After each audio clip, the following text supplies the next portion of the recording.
Hello friends, welcome to this video. Today's lesson is about an important system in our body, the blood circulatory system.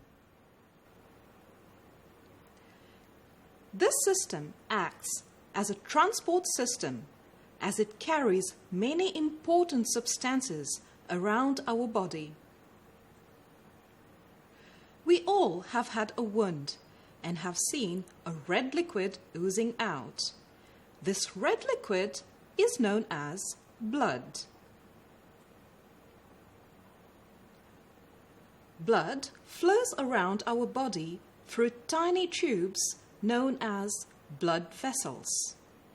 There are three types of blood vessels: arteries, veins, and capillaries.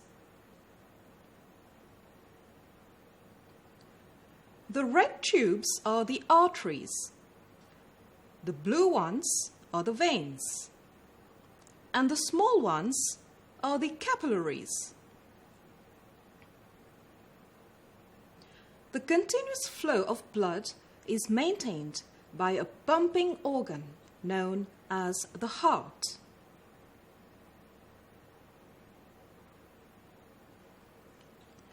Let us now summarize what our blood circulatory system is made of. The blood circulatory system is composed of blood, blood vessels, and the heart.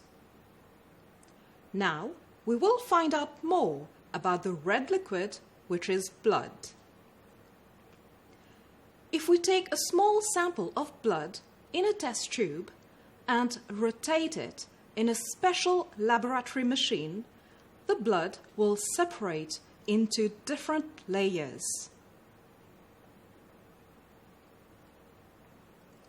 You can see that there is a liquid layer above, which is yellow in color. This liquid is known as plasma. This liquid component forms 55% of blood. The lower layer is the solid component of blood, and it forms 45% of the blood.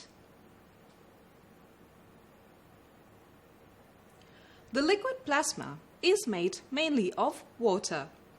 There are also dissolved gases, glucose, and waste substances. For example, glucose enters our blood at the small intestine, and the glucose is carried in the plasma to different parts of our body. The solid component of blood comprises blood cells and platelets. There are two types of blood cells: red blood cells and white blood cells.